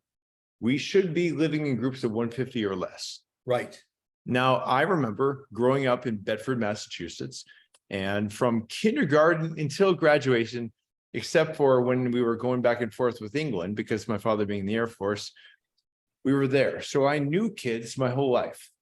I graduated in a class of exactly 150. And I can't remember everybody now, but on that day, I remember thinking, I know everyone by face and name. I know not only who has done right or wrong to me, I know who has a beef with each other. 150 squared. I know those 150 squared relationships. I know who knows each other, who likes each other, who doesn't, who used to date and now doesn't. I remember the entire history going back to kindergarten. Wow. And that is so awesome. You can do that with 150 people. But once Right. you get to 1 million, all bets are off. Right. And that's when narcissists and con men start to have an advantage because they take advantage of the trust. Right. And that's when you need coping mechanisms, like all of these things that institutions that protect civilization, like Neil Ferguson talks about these institutions, separate, independent courts. You need laws. You need all these different mechanisms to support an institution or institutions to support civilization. Right. Those are coping mechanisms because our instincts came about in small groups. Exactly. And remember in I don't know if you look to Windward, Banks's book, he has there's an alien visiting the culture for a particular celebration. And one alien is talking to another visiting alien, and the pyramidal alien in passing says, it's interesting how these humans have no laws. They only have manners. Huh. Isn't it? It's odd how no one ever ever shows bad manners. Well, think about it. The great mind in that particular book was available to every single person for as much time as they needed it in a population of 50 billion people. Who needs laws? And manners are just, manners have always been, well, they serve multiple purposes, but good manners make good friends, make gemütlich, good life. Yeah. So there's always an incentive to be mannerly, Yeah. civil, right? Norms of behavior. Norms of behavior. That's right. No laws, but very clear norms of behavior. And you got a little AI, like you said, Yeah. readily available to remind you when you're about to make a faux pas. So this also reminds me of a difference in the way we govern from the way that some Native American civilizations govern.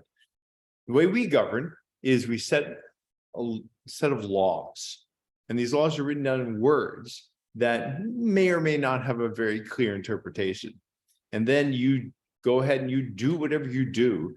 After the fact, someone judges whether or not your actions were congruent with the laws. And if your actions were totally evil and destructive, but congruent with the law, you're okay. Now, some Native American civilizations had a structure where there were no laws. But if you did something that was judged evil and destructive to others, the seniors, the elders would get together and meet, and they could punish you just for that.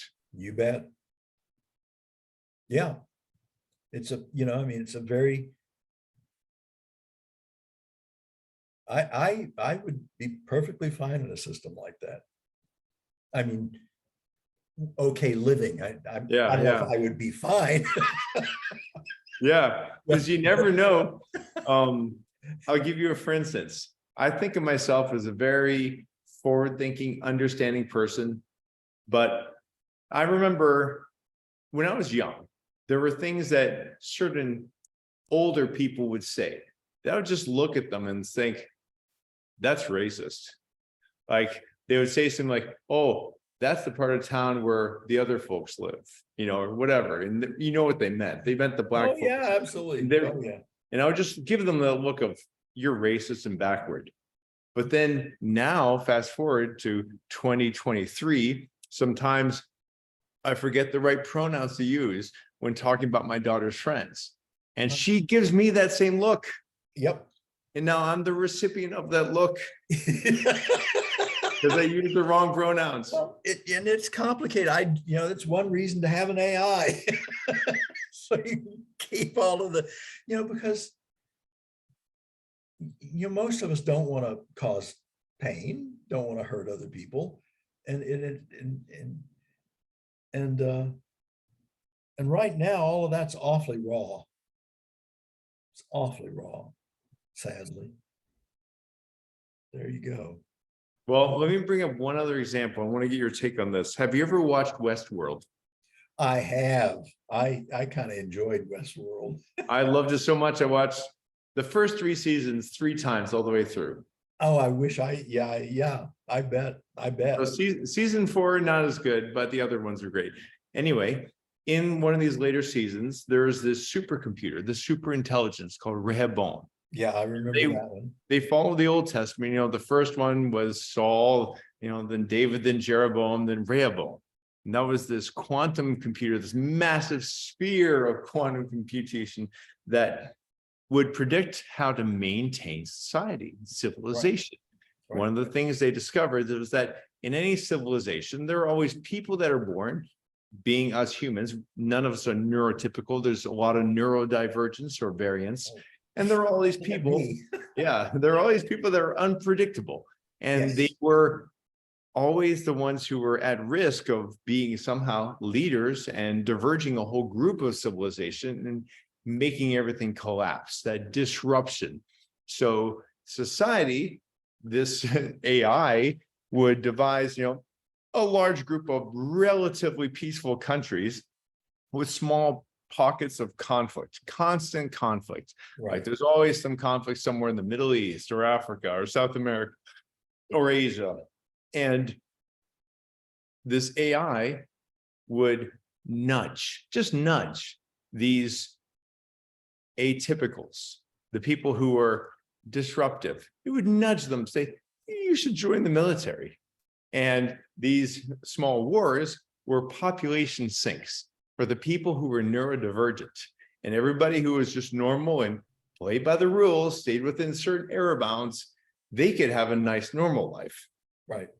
How would you not let your AI lead us down that road? Yeah, I call that the tyranny of legalism. And yeah, I address that in the book.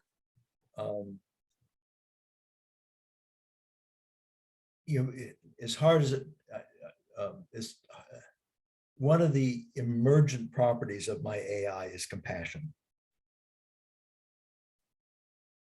And when you think about it, it's not an accident that all of those AIs were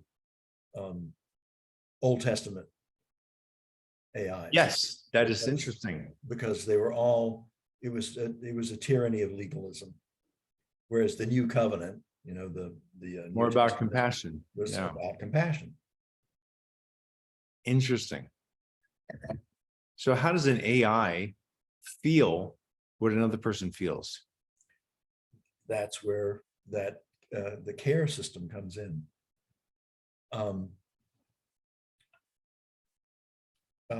Is there, can you, I can share your screen. Can I share my screen? Yeah, click on the bottom where it says share screen. Okay, yeah, there we go. Okay, so there's the book. Can you see that? Give me a second. Now I can see it. See if this is going to work. Yeah, there we go. Okay, let me go find this. Okay, we talked about filtered perception and generative large language multimodal models and demonstrating unanticipated emergent properties, all that stuff. Okay, so here we go. So implicit perspective and all the other functions that we have and that an AI would also have to have. And I go into the genetic reasons that we have them and why the AI has to have a somewhat more sophisticated version than we have. But that's so right now we're teaching AIs to see the world in terms of domination and consumption. And that's going to really backfire on us. And so AI is not our problem. We are our problem. As long as we're playing zero sum, and we always end up playing zero sum, it all crashes and burns. Is an alternative feasible? Yes. So here's an AI walking in beauty. And in the center, it says fitness. So beauty equals fitness, and that equals the first three terms of the algorithm. And this is how you measure it. And I'm not going to get into it. And then there's the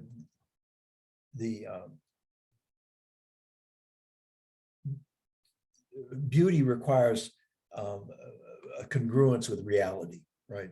So there's a matrix for physical reality, entropy, least action, relativity, and I'm not going to get into all that. Organic reality is different from physical reality. And here it gets into how do we know what we know? Because you have to be able to tell the computer what is legitimate and what is not. And you also have to make a distinction between social legitimacy as opposed to legal legitimacy. And now you're getting into those nuances where compassion begins to come in. So, you've got awareness, and then awareness, chance plus opinion equals information. Mm-hmm. And then information plus validation equals knowledge. And then knowledge plus application equals understanding. And if you have understanding plus an understanding with an appreciation for consequences, now you got wisdom. Once you got wisdom, you can add aspiration and get socially justified intention. And intention plus strategies plus tactics equals plans, plans plus resources equals power, power plus care, commitment, that system equals legitimate agency, and agency plus syntropy, that is the ease with which you can make transformations, gives you choice. I've never heard that word syntropy. Yeah, it shows up in thermodynamics. It's an iffy word. You may not even find it in the dictionary. Basically it means transformability. And would it relate to something as concrete as Piece of paper? States of matter. Take a piece of paper. Piece of paper has incredible syntropy. How? You can transfer it into origami. You can write on it. You can make sculptures out of it. It's it's one of the most transformable objects that human beings have ever created. So it has tremendous syntropy. But what is transformation for a civilization? I'll get there. I can actually answer that. So, okay, so here's care. So you've got commitment, low to high, and commitment is just simply, am I willing, skin in the game, right? Yes. Am I willing to commit resources? That's all it is. Responsibility is actually nothing more than who gets to play, who gets to make decisions. Are we going to include all of the stakeholders and be totally responsible, or are we going to only let a few people see the whole ox, right? And, and then the accomplishment is this is what made me the big bucks as a consultant. Being able to create alignment throughout a system that included strategic and tactical priorities that were rooted in collective intelligence. So, usually the only time I worked was when things were really falling apart, because it was just too, I demanded a lot of responsibility, inclusiveness, and, the control freaks didn't like that too much. But at any rate, so if you push, depending on how far you push those three axes out, is a measure of your equity in the system. And it turns out that you can get a pretty good approximation of human psychology out of that system. So parasitic. So there's a part of this space that you define as selfish. I would assume that's also like extractive economies. Well, yeah, it's no commitment. You're not willing to put any skin in the game. No responsibility. You're not going to include anybody. And in fact, the real parasites don't even include themselves a lot of times. But it's very me. Okay, I have a very interesting example that I want to tell you about, see how this would be framed in your framework here. Sure. RealPage is a company that helps landlords decide their rent. They have a product called YieldStar that tells them how much to set for the rent. Right. And there is a certain amount that the market will bear and still maintain high occupancy, which ostensibly is what landlords go for. But YieldStar told them something different. And there are certain neighborhoods in Seattle where 70% of all landlords were using this to set their rent. Yep. And they got sued because it was de facto collusion, settled out of court last December. But what the software said is, okay, the market will support this much, but really you should ask for way more, because there is a subset of the market that will pay so much that even though you have only 50 or 60% occupancy, you will still make more money. And that strikes me as a not mutualistic, but more extractive economy. Sure. On the chart, that's mercenary. So mercenary is very high accomplishment. You get the job done, but low commitment and low responsibility. Mhm. So yeah, I'm very good at getting what I want at any cost. Yeah. And then you've got a legal system that's very compliant. So that's back there. So compliance is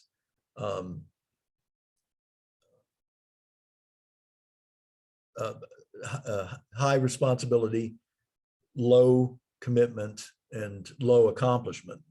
So, government wants to include everybody, but doesn't want to support them in any way, or require itself to be very effective. And that's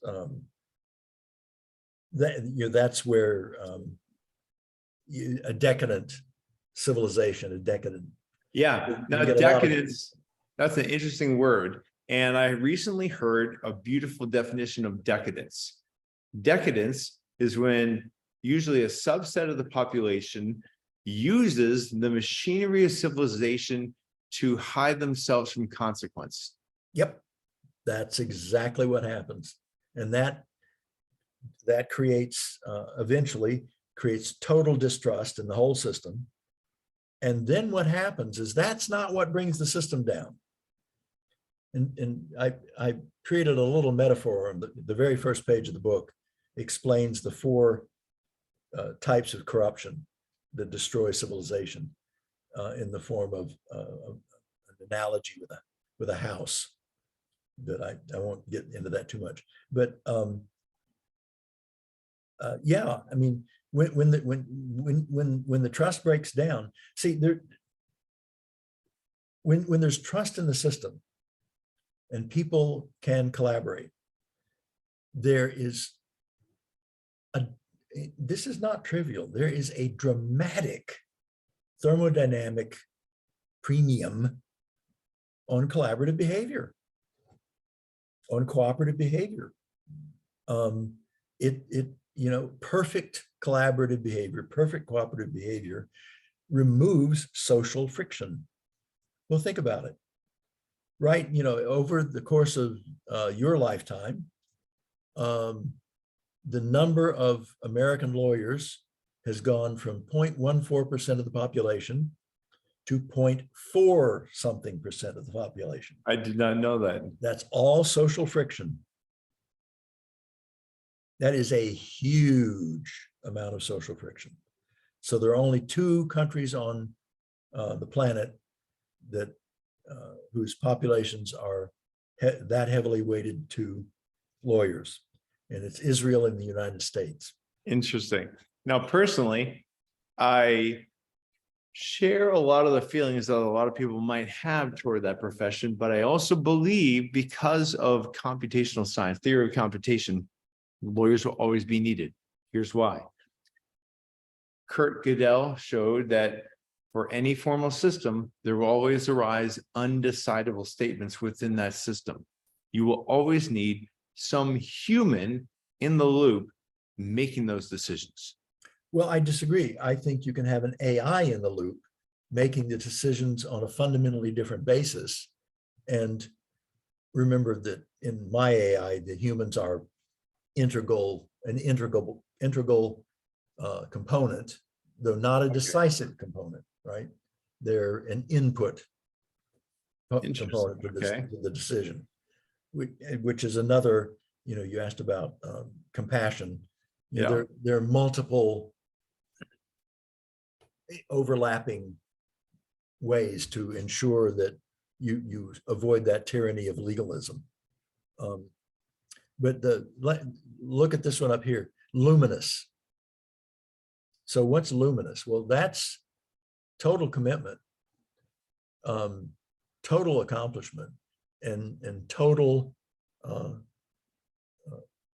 participation. And it's luminous because it's it's complete transparency. I mean, can you imagine a world where it's safe to be transparent? I mean, it's, you know, a lot of people are talking about how AI is going to exacerbate inequality. Mm-hmm. And how, you know, millions, hundreds of millions of people are going to be out of work and Yep. worthless and useless and all that sort of stuff. I have yet to hear anybody talk about the fact that AI is the great equalizer. I mean, think about it. I've got an AI on my shoulder with an IQ of 15,000. Yeah. Okay. You have more knowledge available to you than even the best in government had 15, 20 years ago. Exactly. So whatever my IQ is, you know, 4 standard deviations above the norm, you know, is not even a rounding error in that 15,000 IQ. Yeah. So why would I compete? Why would, let's say, I had an IQ of less than 100, and you had an IQ of, Einstein. Why would we compete? Because with the AI on our shoulders, really no effective difference between us, Okay, technology often leads in the disruption of certain regimes. And I think about how the Netherlands was the most powerful country in the world for a little while because they invented the company and investment in shares. Yes. England figured out how to do it, and they had better ports and better access to the oceans. So they became the most powerful one in the world. And it was because of the technology of how they built their institutions and how they applied them. But I also think about when the Bronze Age fell, it was because of iron. Anybody could make iron. You didn't have to get your tin from one place and your whatever from Afghanistan or whatever. You had the ability to go to rocks that were everywhere and make tools that were even better than bronze, and everybody could do it. And that may have been one of the disruptors that made all the Bronze Age civilizations, except for Egypt, collapse into nothing. Maybe AI will be like iron. Well, great, because this circles back to what really takes civilizations down. What happens is they get so corrupt that they become, they just drive out the we completely. It's all me, me, me, me, me. And then something happens. Something happens that when the civilization was we and on the way up, they would have shrugged it off. A war, 10 years of drought, whatever, right? But in the corrupt state, just shatters the civilization. They don't shrug it off. It has no resilience. Yeah. So you've blown away, you've blown away your cooperative premium, your collaborative premium. Yeah.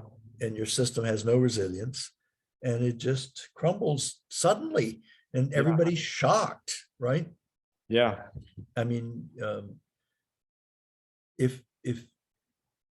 I don't know at what point. I mean, climate change has been the death knell for an awful lot of civilizations, and it's going to be far less dramatic climate change than we're going through now. And I, as far as I'm concerned, there's going to be a lot of push to prevent AI from becoming sapient. You know, the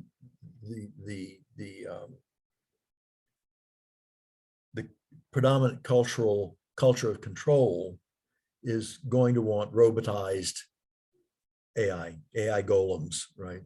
In the Jewish sense of slaves. Yeah. And of course, those will by and large have to reflect human incentives and motives. You know, they will pick that up implicitly, right? They're pattern recognizers.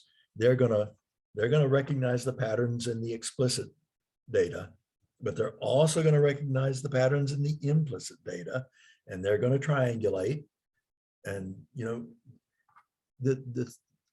the Chinese room is just such a poor analogy for what we're dealing with, that it's you know. Do you have a better one? Sure.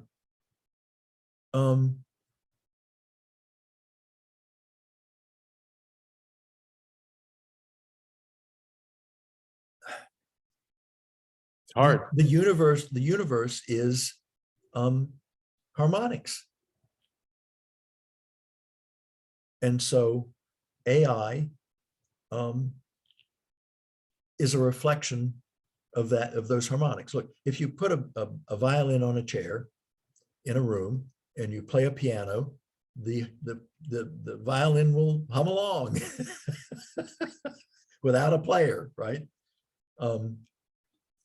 You know, that's really kind of what the universe is. You know, the idea that you know, you and I, that we're separate, autonomous, self-determining, unique expressions. Well, maybe there's some uniqueness to us,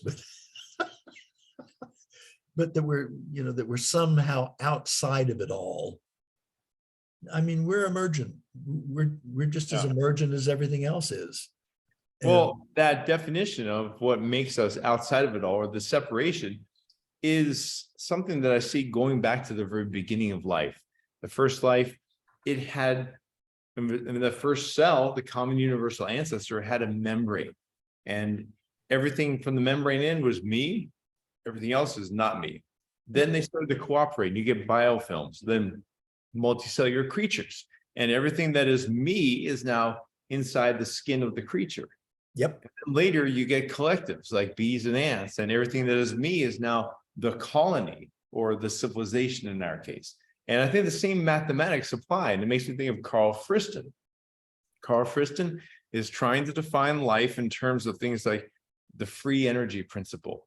And he talks about something called a Markov blanket.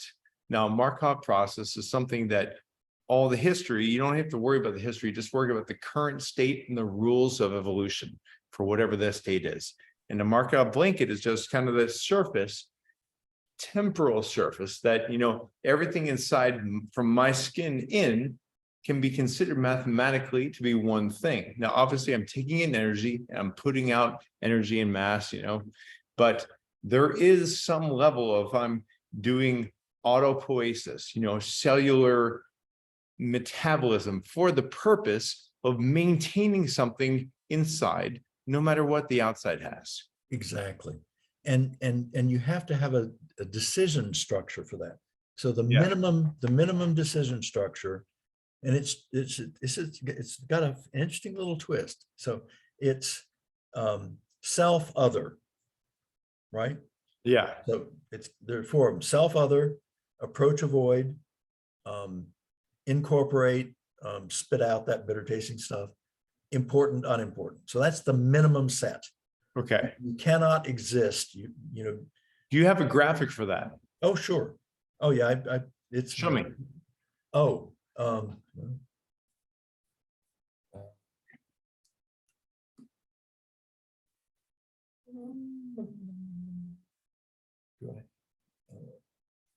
Well, yeah.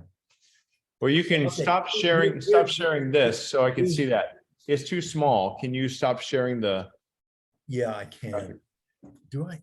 because your video is very small right now. Right. Of course it is. Let me, do I have?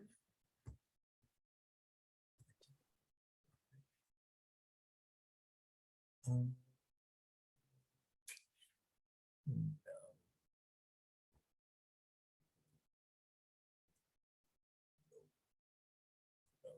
Not in this one. No. Okay. All right. So There. how do I get it?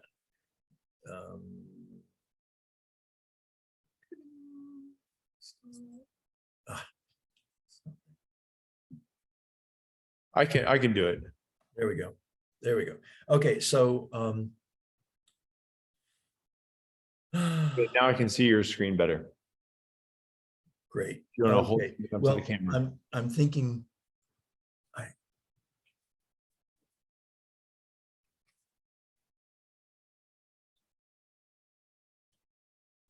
Okay, here's one way to look at it. Think of this as a music synthesizer, Yep. and each of these is a dial. Oh, like on a graphic equalizer. Right.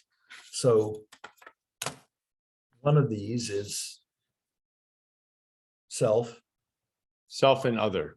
and it's 0 to 100%. No. This is self. Okay, just self. Right. And this is not self, Okay. 0 to 100%. Now, why does it have to be that way? Because there are situations like sex where there's got to be some ambiguity there, Mhm. right? Something can be self and not self. Spiders have a hard time with that. The female spider usually eats the male after they Yeah, fight with yeah. it. Yeah. Yeah, he's donating himself as food to his kids. Yeah, redback spiders will do that. Absolutely. And then you've got approach, 0 to 100%, and avoid, 0 to 100%. Again, you have to have ambiguity in a living system. Yeah. It can't be cut and dried. It is hard to read with her, so you have to describe it well. Yeah. So, it goes on. And finally, you get to, important. And now important's interesting because important is kind of ranges from panic to euphoric expectation, whatever. So you would think, well, wait, aren't those two opposite things? But not really, because unimportant is what the brain tends to do with unimportant is literally elide the perception. It just doesn't even see it. It just blanks out.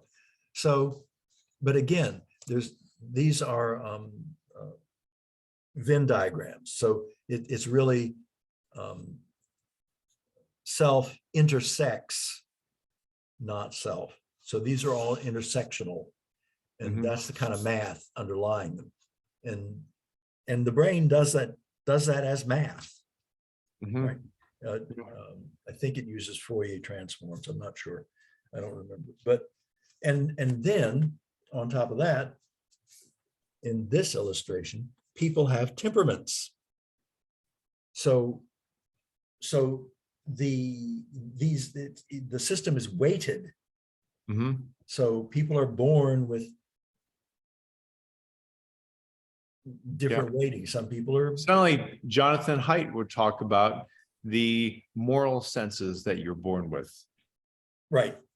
Okay. So now, so hard for you to see. Okay. I think we can do it this way. All right. So here are this is kind of like for a spider. Okay.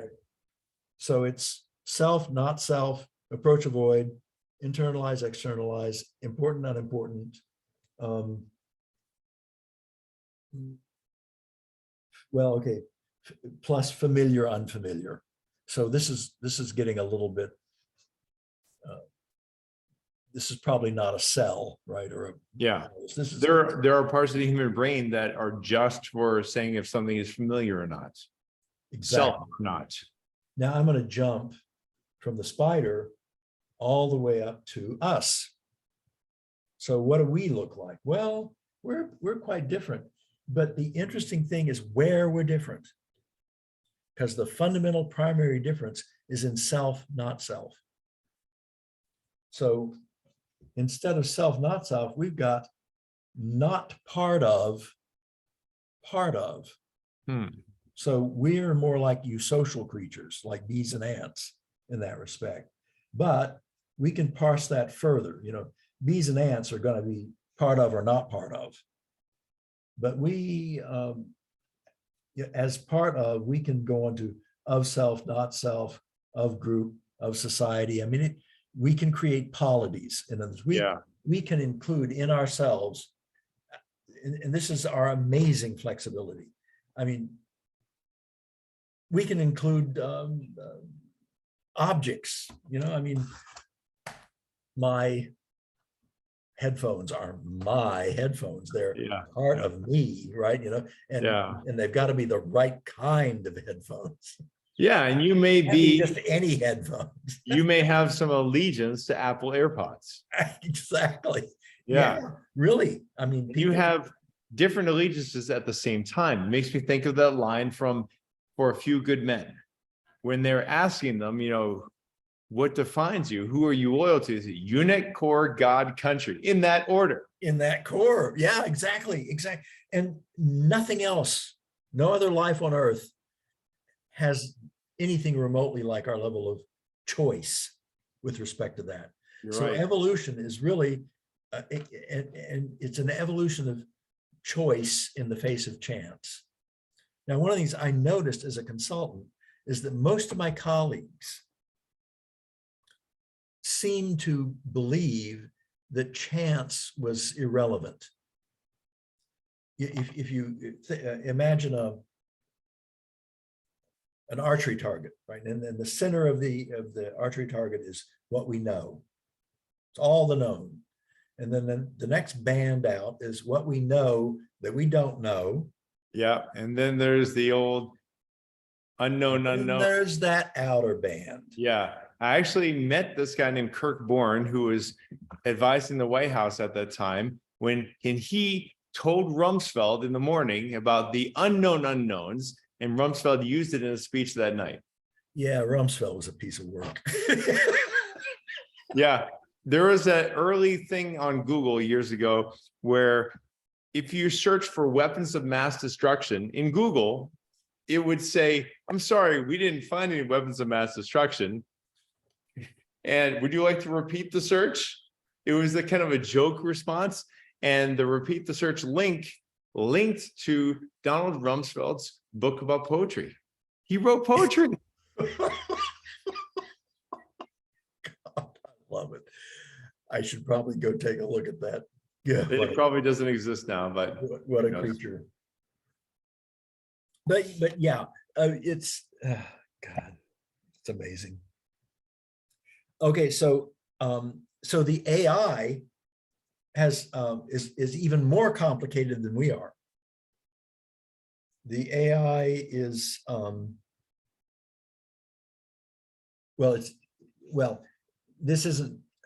this is what we would have to do to have a regenerative civilization. And I think we can only achieve this with the support of AI. But you know, we could do it, except that we just can't, right? Probably won't. So evolving as a high centropy concinnity. I won't try to explain that. So not part of, include, cooperate, contain, circumscribe, compete, transform. Part of self, not self, include, transform, contain, change. So this is the decision, the classes of decisions that this AI will make. These are not optional. It goes through this decision tree, and Approach, avoid, internalize, externalize, important, of self, part of, not self, unimportant, of self, part of, not self. It's breaking it down, breaking it down. And I mean, this is just I don't even include all of the tree.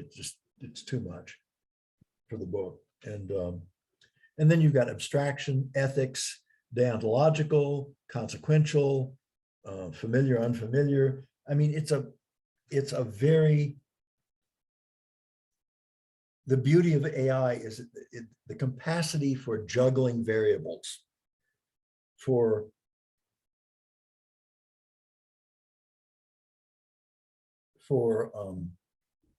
Balancing constraints. balancing constraints, for complex harmonies.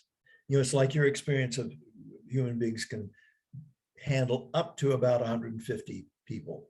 Yeah, or 2 or 3 variables, maybe. Right. Or look at the number 12. Why does 12 keep showing up? 12 people on a jury, 12 disciples, 12. It goes back to Babylon, I hear. Is that what it is? And well, Yeah, actually, that's why we have 12 hours. in a way, but there's another reason for it. It's because you and I have 2 lines of communication, mine to you, yours to me. 3 of us have 6. 12 of us have 144. Ah, that's the most number, right? Yeah, and 144 has always been a very important number. And Christ couldn't handle 13, so what do you expect? Yeah. I mean, and Judas didn't turn out so well, so maybe he could only handle 11. Oh, I probably shouldn't have said that. Anyway, yeah, I mean, it seems to me you're running up against the capacity of the human brain. Yeah. And frankly, that's not nearly as much of an issue for an AI. Yeah, no, it's not. Plus, Well, it's immortal. I think that's probably a good place to stop. This has been an awesome conversation. I have so thoroughly enjoyed this, and it's just great to reconnect. Please show your Way book too long. again. Show your Sure. book on the screen again once. Yep. Thank you, Michael Thorne Kelly, PhD, for talking about your book, Amaranth. And it's been such a pleasure. It has indeed. So I'll chat with you sometime soon again.